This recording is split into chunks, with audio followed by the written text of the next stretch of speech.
I was a park ranger at the Redwood National Park in California at the time. Becoming a park ranger was a no-brainer for me.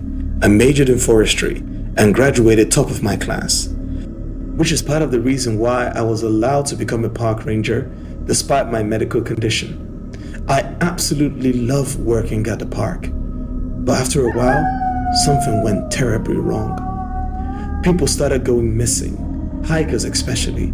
It wasn't abnormal for a backpacker or two to miss their way every once in a while. But then, it started happening every week, and the missing people were never found. I've taken part in countless search parties, and often we found hiking bags, even cell phones, but there was no trace of human life. And the rumors started floating around that there were feral people deep in the backwoods who kidnapped and ate hikers. Of course, that was absurd. There's no way a group of bloodthirsty cannibals could live off the grid deep within the forest without anyone noticing. Or was there? Then one fateful day, around April, a family went missing in the woods. The family comprised of a Milwaukee dad named Jerry and his daughter, Anna. I even chatted with them before they went into the woods. If only I knew that was the last time I would ever see them. I was so worried thinking about Anna and her dad that I could barely catch a wink of sleep. So as soon as I got back from my medical leave, I made up my mind to join the search party. By the time I arrived at the park, Chief Ranger Mike Pulaski had already gone out with a couple of other rangers. For some reason, I noticed my office had been ransacked. It looked like someone had thoroughly rummaged through my things while I was gone. I couldn't even find where I kept my lithium pills. With no time to lose, I grabbed my walkie-talkie and went out on my way. I knew the woods like the back of my hand, so I took a secret path to help me cover more ground faster. I called out Anna and Jerry's name until my throat ran dry, but still there was no sign of them. As I trekked through the vast forest, I couldn't shake the feeling that someone or something was watching me. Also, I could have sworn I heard whispers and quiet footsteps around me a couple of times. But when I turned, I found no one there. Suddenly, while I was walking, I noticed a pink bag hidden behind a log on the path. It was covered with dirt and mud. I rummaged through the bag and found the picture of Anna and her dad inside it. I also found mysterious footprints close to where the bag was. This was a massive breakthrough in the search. I knew I had to let the other rangers know. I took out my walkie-talkie and radioed the chief. I told him that I found Anna's bag along with some other items belonging to her. However, I was not expecting the response I got. Alex, where are you? I need you to get back to the station right now. You are not feeling well. You are not yourself. Come back to the station immediately.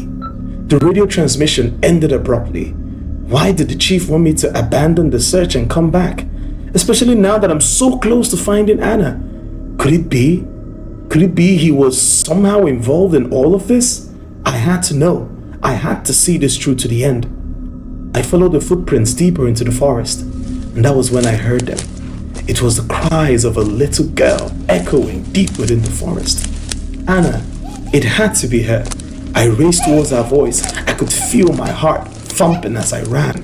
Her cry was ringing in my ears, and yet there was no sign of her. Finally, it was so dark I couldn't tell my left from my right. I put on my flashlight, and that was when I saw it. Footprints leading straight to a crudely built log cabin in the middle of nowhere. Yet something about it looked very familiar, as though I had been here before. Next to the cabin was Jerry's unconscious body, hanging from a large tree. His skin pale, his face ghastly white. I couldn't tell whether he was alive or not, but before I could react to that, I heard the cry of Anna's voice echoing from within the cabin. Help! Somebody help me! I bolted through the wooden door. The sound was coming from the cellar. Instinctively, I took out a key from my pocket and opened the cellar door. There, I found Anna at the bottom of the stairs. She looked pale and gaunt. Her eyes were sunken, and her once rosy cheeks had lost all their color. I stretched my hands towards her, but she backed away. There was fear in her eyes, but why? Why would she be afraid of me? Suddenly, I heard heavy footsteps behind me, and then, out of nowhere, the chief emerged and tackled me to the ground. Get away from her. We wrestled on the dusty floor. It was him. He was the one who kidnapped Anna and killed her dad. Now that I found out, he plans to kill me as well. In self-defense, I wrapped my arms around his throat and squeezed. His face turned purple. He gasped for air, his feet thrashed in the throes of death, and then suddenly, the lights left his eyes. It's okay, you can come out now. He's dead. I called out to Anna once more, but she did not respond. She yelled at me, holding a stick in her arm to defend herself. What was going on? I was so confused. Then the sheriff and the deputy arrived. They've come to thank me for finding Anna, or so I thought. I was flummoxed when they pointed their gun at me and slapped their cuffs around my wrist. What do you think you're doing? I'm the one that saved her, I yelled, but no one was listening. And that's when I noticed my prescription pills on top of the shelf. That's when it finally sunk in. I've been here before.